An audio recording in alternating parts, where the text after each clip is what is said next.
The 2010s, a decade that began with the dominance of FPS games, which gave way to open-world everything, esports, and of course, Battle Royale games. What exactly is a nightmare? So it's time for me to do something different, something totally unique, and something that no other YouTuber has thought of so far. That's right, I'm going to do a sports-style vlog.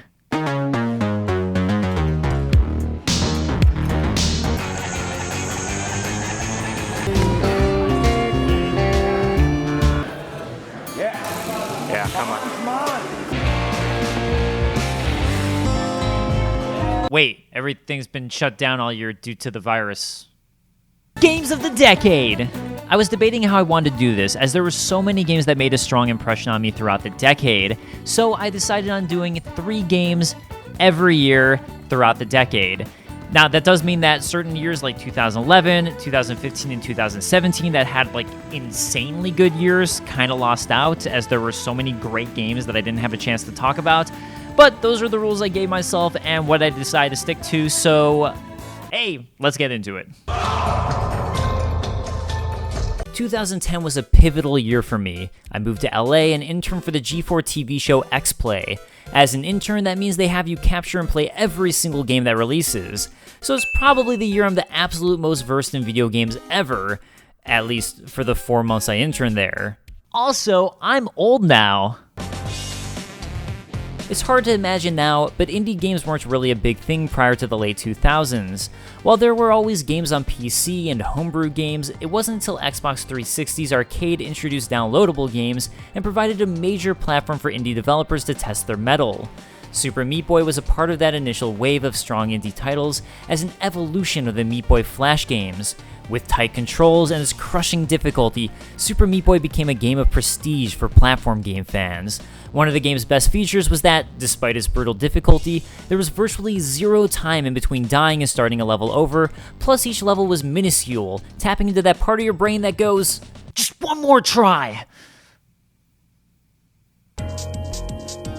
There were a lot of DS games that came out I loved in 2010, including Etrian Odyssey 3, The Drowned City, and Professor Layton and the Unwound Future.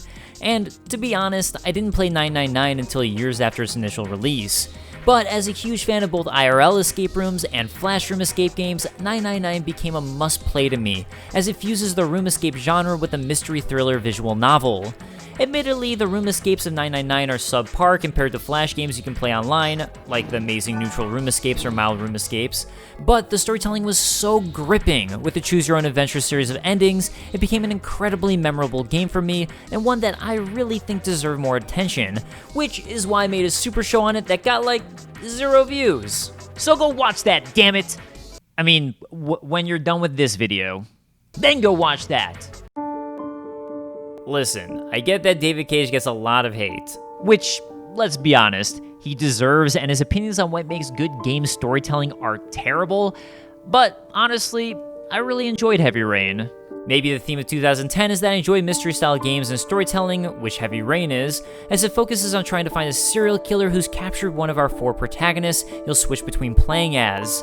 The gameplay is almost entirely QTE, but I feel like Heavy Rain is better than the criticism it eventually derived. It may be simple, but it works in the context of the game, and let's be honest, the game was hugely successful for a reason, which is part of what gave David Cage his bloated ego. And if I can sit here and rip on David Cage, but still acknowledge that this game was really good, that's gotta count for something. I think, at least.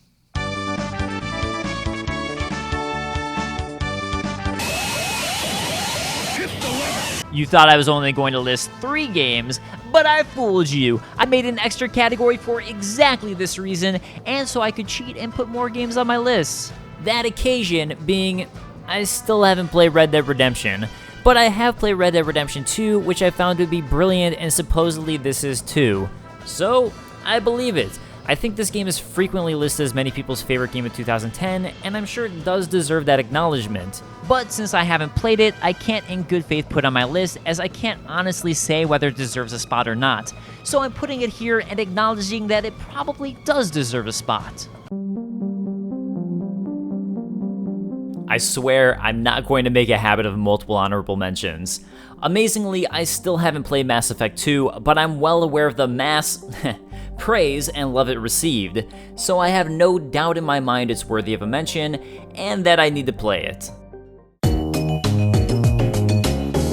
Every so often, there's a year in video games where you're like, are you serious? Can you spread out the awesome, please? 2011 was that year. If you know my channel, then this should come as no surprise that Dark Souls makes my list. While it's From Software's second game of the Souls series, it was the first I played and remains my favorite. I've made countless videos about what makes Dark Souls so special, but here's a brief rundown. The gameplay itself feels unique to the action RPG genre, with the stamina meter becoming a key factor to managing your attacks, with every strike, guard, and dodge needing to be purposeful. The world building is outstanding, and the world and level design, with intricate branching paths, is some of the best. The game is one of the most influential of the decade, with it not afraid to challenge players while also introducing mechanics such as its death mechanic that's become a staple of many games today. This being, if you die, you don't lose a life or game over, but rather lose your money/experience, which you have one chance to retrieve unless you die again. Did you play Skyrim when it released in 2011? Or when it re-released in 2013? What about when it re-released in 2016? No? Maybe when it re-released in 2017? Or surely if you missed that, when it re-released in 2018? I think at this point, at least in the gaming community, Skyrim is known more for its constant re-releases than the actual game itself. But if you recall, Skyrim truly was an incredible game experience and an overall upgrade on Oblivion in most ways. I'll always miss the ability to upgrade your acrobatics and jump onto houses like you could in Oblivion, but let's move on. Overall, the number one word that comes to mind with Skyrim is immersion. The game's characters and world are so well designed that it's easy to get lost in the game as another world in life. Unlike Dark Souls, the gameplay wasn't revolutionary and it had its own flaws, but in a way, that's also part of the charm of Skyrim, and leveling your character to become an ultimate supreme being is also part of the fun. It's a true RPG and still remains one of the best. Having never played the original Deus Ex, I wasn't really sure what to expect going into Human Revolution. What I found was an incredible game dealing with drug dependency and racial issues in an all-new cyberpunk way. The game is an FPS RPG with various ways to complete each task, and how you choose to stat out protagonist Adam Jensen, giving you additional options for ways to perform each task. In the Deus Ex future, mankind had begun attempting to cybernetically enhance themselves with robotic parts. Unfortunately, as the human body rejects these implants, it causes extreme pain in those that do it, and drug dependency on certain painkillers. Additionally, there's tension between those who have been enhanced and those who haven't, with war looming. The game masterfully weaves the storyline with gameplay for one incredible experience.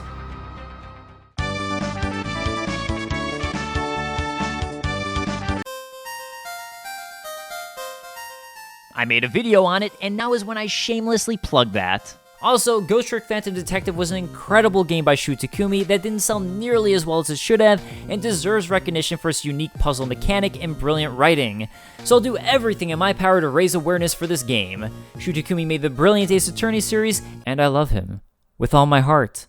Buy his games.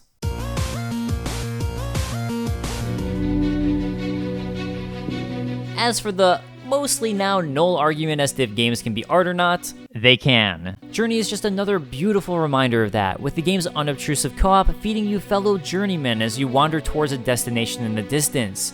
It's a simple concept, but one that will invoke your emotions and show you what kind of person you are and how you instinctually act around fellow travelers on your lonely journey.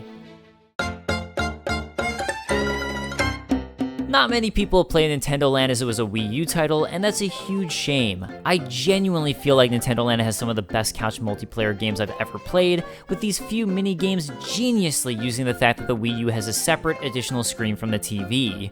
Luigi's Mansion multiplayer, where one character is a ghost, but only they can see it through their personal Wii U screen? Genius! Animal Crossing's fruit-stealing game where the TV players collect fruit around the area while the solo screen user attempts to chase them and stab them with a giant fork? Genius. Mario Chase where the solo screen user runs away from 3 chasers with slightly more tools at his disposal? Genius. The other minigames are fine too, but for these 3 alone, honestly, the most couch fun I've had the entire decade, and I'd say that's worthy of being on this list. I talked earlier about 999 and how much I enjoyed its merger of escape room and visual novel. Virtue's Last Reward is the game's sequel. This time you're in a science fiction style mystery horror, where you'll once again have to figure out how to escape and survive amongst people who could be deceiving you. The game also has a really cool take on Schrodinger's cat, the famous quantum mechanics conundrum, and it's cool how the plot of the game is very unique to video games. You really can't pull off this storytelling in any other medium.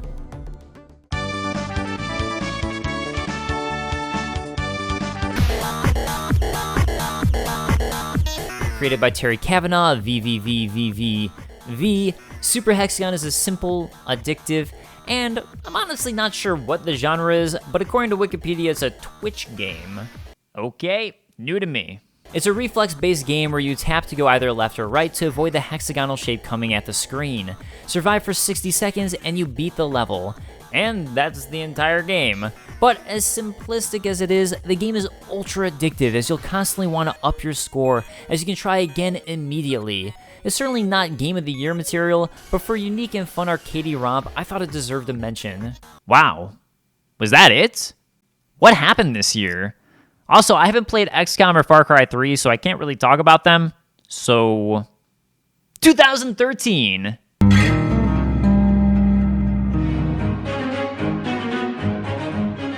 Okay, technically this came out in 2012 to Japan, but the rest of the world saw it in 2013, so here it is. Fire Emblem has long been one of my favorite strategy RPG series ever since I first played it on the Game Boy Advance after the series was finally ported to the States. And while Fire Emblem 7 still remains my favorite of the series, Awakening is probably my second favorite and brought an all-new popularity to the franchise. And at exactly the right time. Fire Emblem sales had been declining, and the team was told if Awakening didn't sell well enough, it would be the final game in the series. Due to this, the team put their heart and soul into Awakening to make it the best possible game they could, and it worked. Like the previous entries, the game takes place in a fictional medieval universe with a rock, paper, scissors style strategy gameplay, with certain weapons being more powerful against other weapons. While you can turn off the setting in Awakening, notoriously, Fire Emblem has characters perma-die if you lose them in battle, making every decision you, as a tactician, make all that much more crucial. Especially as the game gives every character a personality, and you'll definitely grow attached to at least a fair number of them. Fortunately, the game was so good, between high reviews and word of mouth, the game far exceeded its goal of selling at least 250,000 copies, selling 1.9 million by 2017. I grew up in the 90s and with side-scrolling platform games. You could even say, I have an affinity for them. So when I say Rayman Legends is one of the best platform games I've played, especially in recent years, I mean that. It has a musical rhythm to it, with some of the levels being specifically musical based. The platforming feels unique to itself, super smooth with tight controls and gorgeous cartoony graphics. The music is also fantastic, making each level charming and full of personality. Beyond that, Rayman Origins levels are included in Rayman Legends as part of the game, which is also an incredible game that I would have included on the games of the decade, except it came out in an insane year that was 2011, and Rayman Legends is like Rayman Origins, but somehow even better. Ubisoft, you completely outdid yourself with this one. And I miss that, Ubisoft. Come back. Honesty time. I'm not a big fan of the original Tomb Raider for the PlayStation, or the entire series up until 2013 for that matter, but the Tomb Raider reboot was absolutely fantastic, with the character writing making Lara feel much more realistic. More than anything though, the game feels like a true adventure. Lara is on an expedition to the lost island of Yamatai when things inevitably go awry, forcing Lara to become a survivalist.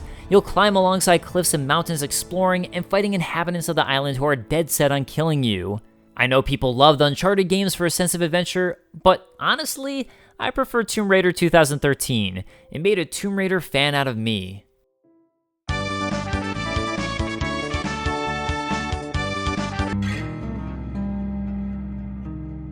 This is where I shamefully admit that I've still never played The Last of Us, and I'm very well aware that's many people's favorite game of all time. So, here it is. Congrats, Last of Us. You did it. This was the year I started my YouTube channel, and it was definitely one of the games of the decade.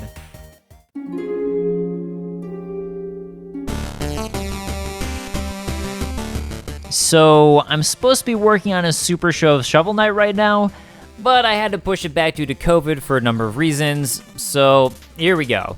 Shovel Knight was the first game I ever backed on Kickstarter, and I'm glad I did. It's a retro revival of the platform games I grew up loving on the NES and SNES, with Shovel Knight focusing on the NES side. It merges DuckTales with the likes of Mega Man, and Dark Souls death mechanics with a dose of amazing music by Jake Kaufman. The game became so beloved that Shovel Knight even made his way into Smash Bros. And received an amiibo. The level design and game mechanics are all so well designed, with a lovable protagonist and fun cast of villains and world design. It's no wonder Shovel Knight made its way into the hearts of so many.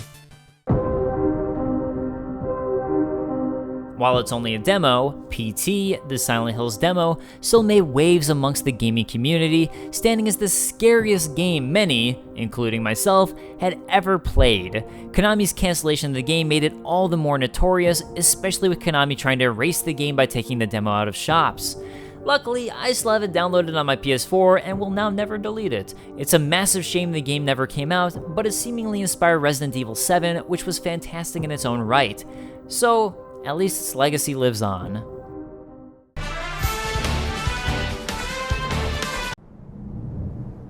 Oh, fuck you! Oh, fuck you! Yo! Yo! Yo! Let's go! Let's fucking go! Oh my! Yeah! Yeah!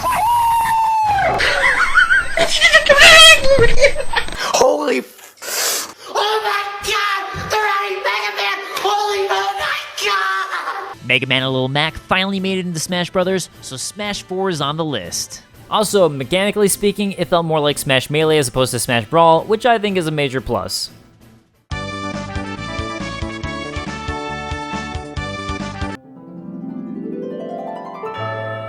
And welcome back to Let's Play Dark Souls.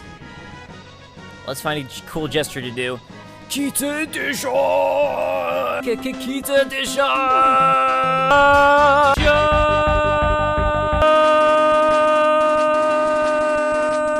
can't stop, I just can't stop! Edition. Back in 2014, I named Dark Souls 2 my game of the year, and given how much I played and enjoyed the game, I can say it probably was. But given Dark Souls being on this list and Bloodborne coming up, I honestly didn't think Dark Souls 2 was overall as impactful as the other games despite my personal enjoyment of it. It was controversial among Souls fans, as mechanically it felt different and ran through development problems, as halfway through Miyazaki apparently was unhappy with how the game was turning out and put Yui Tanimura in charge of development to fix the problems. And while it's an odd duckling in many ways, it also has its own charm to it that I certainly enjoyed. Some progress, okay. Ah, no! What the fuck? Are you kidding me? No! Go put your You stomach just tailed down, whip circle Steve it. Dave off the edge. Remember how I said 2011 was one of those insane years with way too many good games? Well, enter another contender, 2015. After Dark Souls 2's mixed results, Bloodborne was a true return to form from Software. It's always weird writing and saying sentences like that, from Software. Anyways, like Demon Souls and Dark Souls 1, Miyazaki directed Bloodborne, and you could tell. Once again, the world design and individual level design were fantastic, and the overall feel of the combat was tight, as opposed to, well, what I feel was a little floaty in Dark Souls 2. The world design of Bloodborne was outstanding, merging gothic horror with Lovecraftian horror with some of the best revelations I've seen kept secret in the modern era. Yharnam is an absolute blast to explore, with so much culture and history oozing out of the streets in every corner. I honestly regret not making more lore videos of the game when it came out, as it had such a rich and interesting lore when you truly dug into it. Mechanically speaking, with almost no shield for your character outside of one, with your shield hand now making room for a gun, the game promotes an aggressive playstyle, which made it stand out from the Souls series in a fantastic way. Bloodborne is haunting and beautiful, and easily deserves a spot as one of the games of the decade. Every so often, an indie game defies all expectations, blowing past every AAA game in terms of popularity and oftentimes quality. Undertale is one such game. While the game has become a meme in many ways, and honestly the overabundance of it, especially megalomania, has become obnoxious, that shouldn't detract from just how good the core game actually is. Undertale took traditional JRPG mechanics and merged them with a bullet hell combat system, making for a totally unique gameplay style that breaks the mold and keeps the combat encounters fun and interesting. The story is heartfelt with 3 completely different endings and plenty of replayability, and the music by Toby Fox was memorable and top-notch. I started reading the Witcher book series to prepare for making videos about The Witcher 3. And while I didn't end up making those videos, the books are so good. At least the short stories. The Witcher series has a vast and rich lore to it, and the fact that the morality of the series is often murky and gray only makes the series all that much better. And Project Red's game takes all of that and makes a brilliant game out of it. The Witcher 3 is an open-world style gameplay, but unlike many other open-world games, the side quests that frequent these games are incredibly well done, just like the short stories of the book series, and oftentimes more fascinating than the main story, which also happens to be good. Add in good overall action RPG gameplay, and the card game Gwent, and you have yourself one hell of a game.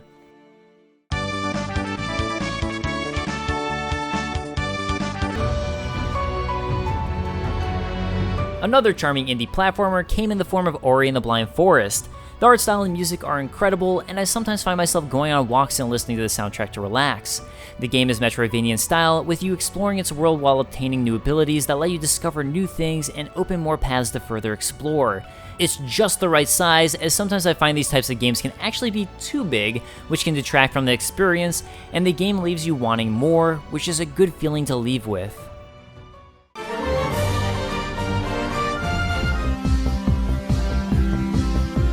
When Pokemon Go first came out, it felt like a national holiday. I remember everyone from my then job taking extended breaks from work to walk around and catch Pokemon and duke it out over who was the better team in the game. The game was an absolute cultural phenomenon when it first came out, causing people to go on walks outside, meet other gamers, and jaywalk into traffic or sneak into off-limit sites that were accidentally made Pokestops.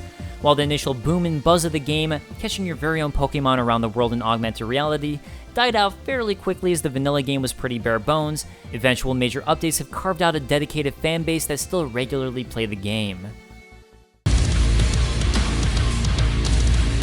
I bounced back and forth for a while on whether Doom or Titanfall 2 should get a nod, as I decided Pokemon Go deserved a spot on the list. And I think it's a huge shame how overlooked Titanfall 2 was, especially with how fantastic the solo campaign was, which never felt like it was wasting your time. As soon as a mechanic was fully explored, the game moved on from it to a new mechanic, and frankly, it feels amazing as you parkour your way around destroying enemies. But I feel like I also have to take into account impact. And to that end, Doom certainly won out, as it revitalized a franchise that seemed all but alive. The game is as gamey as it gets, with your protagonist actively not giving a damn about the story and pushing away information thrown his way. It's a no-nonsense, satisfying shoot-everything-in-your-way game, with the gameplay actively pushing you to become more aggressive as killing enemies causes them to explode in goodies like health and ammo.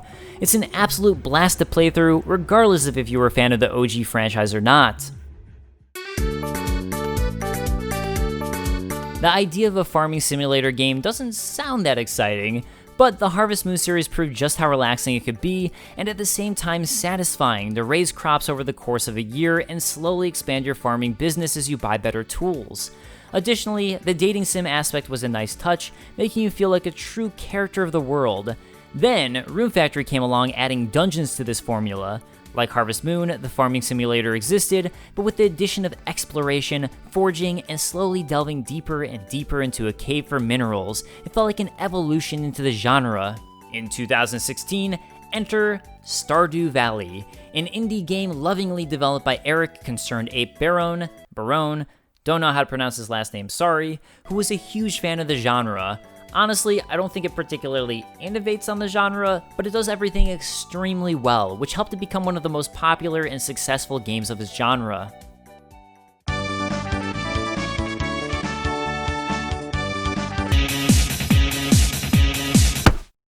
Keiji Inafune didn't create Mega Man! Stop spreading that nonsense! I even made a video about it called Who Made Mega Man? This will be a contentious entry, which is why I put it as an honorable mention. And look, I get that Final Fantasy XV is a heavily flawed game, with the second half in particular feeling unfinished. But it's my list, damn it! And when I think back to 2016, this was honestly one of the games I had the best time with outside of Dark Souls 3. I found the characters charming, and running around the gorgeous world with my bros completing various quests was weirdly relaxing and enjoyable to me, in spite of how mundane most of the quests were. Also, I didn't include Dark Souls 3 on this list because I already have Dark Souls 1 and 2, and I'd rather talk about some other games. Also, if I didn't list it, Jared would be ashamed. For Jared! For Jared! That was an inside joke. Breath of the Wild sucked! Wait, no, it was amazing! Wait, no, it was overrated! Wait, no, screw that! Breath of the Wild was amazing, I don't care what anyone else says. Remember when I said 2011 was an insane year with non-stop crazy good games? Well, 2017 has something to say to 2011 and 2015. I said it back in 2018 when I made a best of 2017 video, and I'll say it again here. If it had been almost any other year, Persona 5 would easily have been my best game of the year. It's an incredible and stylish JRPG, completely modernized for a new generation. The UI of the game is some of the best I've ever seen, with a bold and fresh personality. Mechanically, the game is a fun merger of turn-based RPG, Pokemon, and life simulator, where you'll travel around Tokyo interacting with fellow students, interesting locales, and dating girls with the option to choose one, or multiple, girlfriends. You can also travel into the metaverse and human subconscious, where you'll attempt to alter people's intentions by changing their heart's desires by a sort of inception. The writing and visuals are fantastic, with Persona 5 feeling like playing an anime. And even if anime isn't your jam, you'll be sure to come away with a positive experience, as the various protagonists are all extremely likable in their own individual ways. I know some people aren't fans of Breath of the Wild, and some find it overrated, and I definitely do find faults in it, like the 120 shrines of the game which are all bland and feel uninspired. There's also been an open world burnout, especially by 2017, where Nier Automata, Horizon Zero Dawn, and Breath of the Wild all came out the same year, and with Ubisoft always doing their bland open world thing year after year. But even so, Breath of the Wild taps so deeply into my spirit of adventure and exploration that I can't think of any other game world that I was so deeply invested into exploring. Thanks to the charming graphics and world design, the simple decision of letting Link climb, in my opinion, made exploring Breath of the Wild one of my most joyous gaming experiences of the decade. Right after I bought Breath of the Wild, I ended up getting sick, and I remember being so happy about it even though I was knee-deep in snot and gross tissues, because I was so excited that I had an excuse to play the game all day long. Several of my friends who stopped playing that many games over the years excitedly recounted to me how playing the game made them feel like a kid all over again, and gave them that same sense of excitement. I don't care what naysayers have to say. As someone who loves a good sense of adventure, this game was made for me. So, I didn't play Hollow Knight until years later until I could finally play it on my Switch. But even though I held out, I am so glad that I finally played it. The game wasn't included in my 2017 Games of the Year video as I hadn't played it yet, and man was I missing out. Let's push aside the great art style and brilliant score of the game and just look at the gameplay. Hollow Knight is, in my opinion, the best Metroidvania-style game to release since Castlevania Symphony of the Night and Super Metroid. I might be forgetting something, but I don't think I am. Unlike many games in the genre, you're actually pretty open to exploring multiple routes at once, and it was fun streaming the game as I had many viewers surprised by the route I took my first time playing, as it was so different from theirs. Exploring the caverns of Hallownest is a true treat, and while the exploration and world/level design are all well handled on their own, with each unique ability you unlock feeling good in their own right, let's not forget the action element. The game can be challenging, with enemies and bosses slowly growing more and more relentless who you have to duke it out against, but while fairly simple, the combat is so tight and fun, and you'll have many ways to tackle bosses with different abilities you'll unlock and or find. A sequel, Silksong, is in the works, and I am so down for it.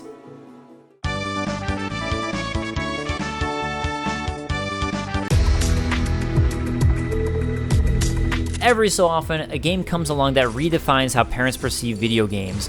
A game that makes all the late night talk show hosts talk about it incessantly, even though they've never played it.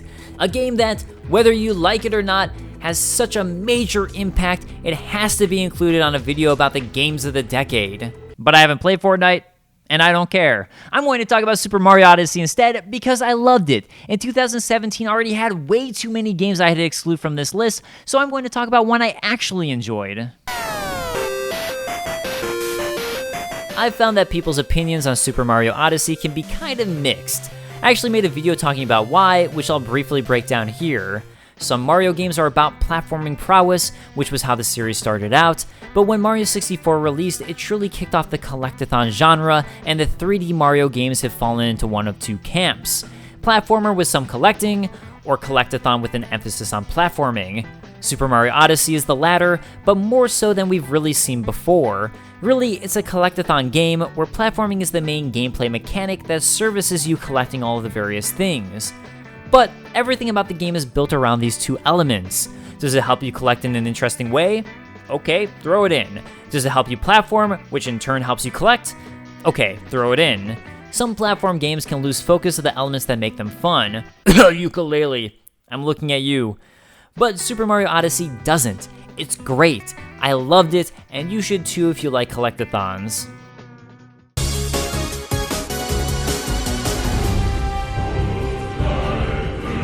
Some years are a true battle for what deserves Game of the Year. And in 2018, it was a battle between God of War, which had a good story but especially good gameplay mechanics, or Red Dead Redemption 2, which had serviceable gameplay mechanics but a better story. I'm going to save you the suspense and say that I preferred Red Dead 2. But both games are on this list, so who cares? God of War took a giant risk by deviating from the Devil May Cry inspired action gameplay of its past entries. It also made its main character, Kratos, feel more human by making him older and giving him a son, which was a controversial decision when fans first found out. But boy! See what I did there? Did it pay off? But really, the thing to talk about with God of War is its gameplay, which gives players all kinds of toys and ways to tackle enemies. It's simple enough for newer gamers to get into, but the true beauty of it is that it's complex enough that more advanced gamers can find joy in mastering it. Look, I didn't want to be inspired to spend $1,000 renting horses and buying costumes to shoot a Western-themed Super Show and spend 2 to 3 months making it so the video would be totally irrelevant by the time I released it, but that's just how good Red Dead Redemption 2 was. There are problems with the game, for sure. For example, even though it's an open world game, the side quests are pretty bare bones, and for the most part it's just a giant open world you have to traverse while you go through one story beat to another, without much wiggle room for how you handle the story. But as someone who loves the Clint Eastwood spaghetti western films, as honestly some of my favorite films of all time, this was the first time I ever felt like I was playing a game that gave me the same feels. And here's the thing. Yes, the gameplay isn't the best, as the gun action feels like the same thing over and over again, with you taking cover, popping out to shoot, taking cover, popping out to shoot, etc, etc. Although it became more fun for me after taking my buddy Veselikov's advice to turn off auto-aim. But as I was saying, this is honestly one of the best stories I've ever experienced in a video game. And while I often praise games that tell a story that could only be told as a game, and this one isn't quite that, the gameplay does service the story in select moments for sure, and will make you more attached to its characters, especially that of Arthur Morgan. Arthur Morgan is a complex anti-hero and possibly the best written in any game that I've played, or at least can remember. The story emotionally resonated with me. Plus, I replayed the game to capture footage for my Super Show, and you'd think a story-driven game like this would be boring, but I found myself so happy to be back in the world again as the Western music of the game played. It just really made me happy, and sometimes that's all that matters. I've honestly never been super into the Monster Hunter games. I know they're popular, but I think I just didn't give it the time it needed to learn the more minor mechanics of the game, which are super important for the earlier entries. And while I'm sure some fans will be bothered by it, Monster Hunter World streamlined some of these mechanics, like crafting, which for me made it a better experience. In fact, such a good experience that I absolutely loved playing the game and grinding for new gear. I mean, seriously, I picked this game over Spider-Man, which tells you how much I ended up enjoying it. Monster Hunter is basically a series of epic boss battles as the entirety of the game, and when you get used to the mechanics of the game, it's a brilliant concept. Not only that, but you can also play with friends to hunt monsters together, which is also a ton of fun. For this outing, I play with my friend Kelsey Lewin, who also happens to have a great YouTube channel about obscure games, by the way, just saying, go check it out, and playing alongside someone who's super passionate about the game makes it all the more fun.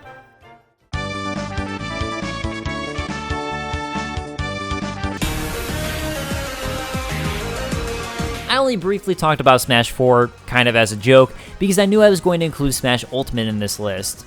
And the thing about Smash Ultimate is it's literally Smash 4, but better. As someone who grew up on Nintendo with the NES, SNES, Game Boy, etc., Smash Ultimate is a great fighting game, but really, for me, a celebration of Nintendo and, in that regard, a celebration of my childhood. Seeing all these games and characters I grew up with all in one place hits my nostalgia nerves so hard, and I still get stupidly excited when characters are announced that I want to see in the game.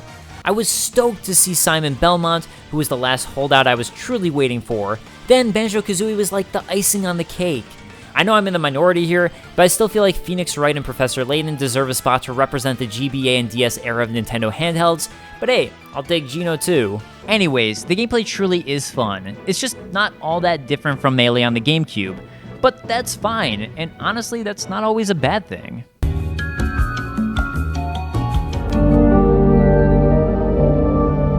So, I have a confession to make. I never played a Resident Evil game until the remake of Resident Evil 1 on the GameCube, and while I absolutely loved it, I kinda skipped 0 and went straight to 4 from there. So Resident Evil 2's remake ended up being my first experience with the game, and I was kinda nervous to start, as part of the charm of the original game, to me, was that you're stuck in this spooky-ass mansion, and I'd heard that 2 takes place in the city. But my fears were immediately assuaged, because instead you're stuck in a creepy police station, and despite being a little more action-oriented, like Resident Evil 4, Resident Evil 2 ended up having terrifying moments. Oh no! Oh no! Oh no! I wish it was still on fire! What the shit? No! Gun. No! And this remake easily stands up as one of the best of the Resident Evil games, of the ones I've played. It's about damn time you played it. What? Get out of here, Claire, Steph. This is my show. Seriously? Do you hear footsteps?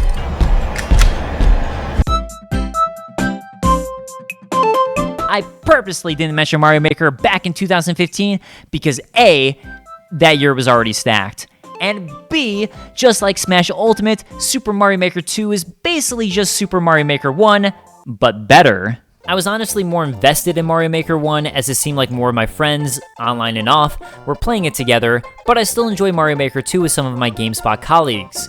While the game is essentially just a tool set for making your own Mario game, it's so well handled that I feel like it's the gold standard in how to do a Maker-style game. And if you're a fan of the Mario games, I suspect for many people, there has to be a creative inkling in there that it would be fun to have your chance to make your own Mario stages, which Mario Maker allows. And if you just want to play, it's a great way to see fantastic and creative levels other people have made. I'm not going to recommend my own levels, because I like making Kaizo Mario levels and drinking my friends' tears, as opposed to making genuinely good levels, but, well, if you want to play a few, here you go. I included Dark Souls and Bloodborne on this list. Did you really think I would somehow leave out Sekiro? For my part, I prefer Dark Souls and Bloodborne over Sekiro, but that's not a bad thing. From Software is one of my favorite video game developers, and what I really love seeing is new IPs. Something new and fresh, and that's exactly what Sekiro was. And it's still fantastic. Sekiro is much more of an action game than the Souls series, with its own unique vision to it.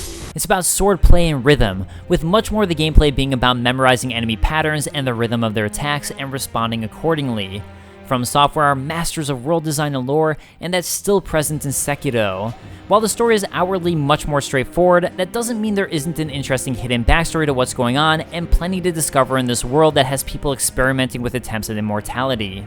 I also had the honor of helping GameSpot personally award Hidetaka Miyazaki and Jun Yoshino GameSpot's Game of the Year for Sekiro, and I really felt they deserved it.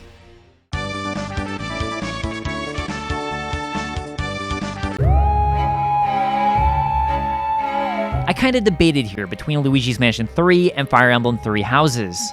But I think Fire Emblem Awakening is a little better than Three Houses, and I just want to shout out what I feel like is an oft-overlooked Nintendo franchise. And if there's one word I could use to describe Luigi's Mansion 3, it would be charming.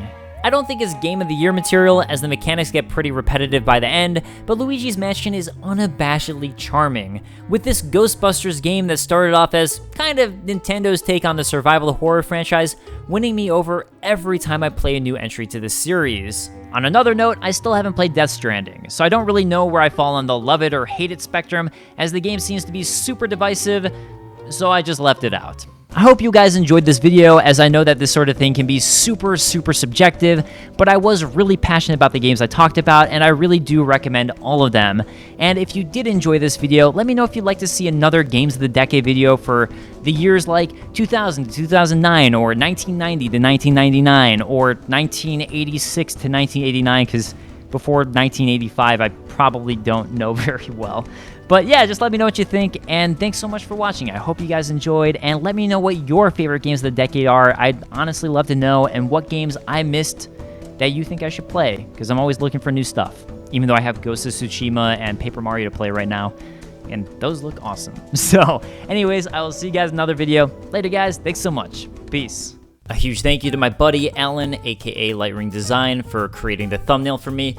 And also, he has a fantastic YouTube channel, VG Elucidator. I genuinely highly recommend it, so check that out. And of course, my friend Steph for stopping by. She's been in some awesome games like Resident Evil 2, the Trials of Mana remake, and even more coming out. So follow her on Twitter and check out what she does. As always, thank you so much to all my patrons on Patreon. I really do appreciate it. In particular this month, thank you to Davis McGrath, Chris Fry, and Jason Buck. I really appreciate your support.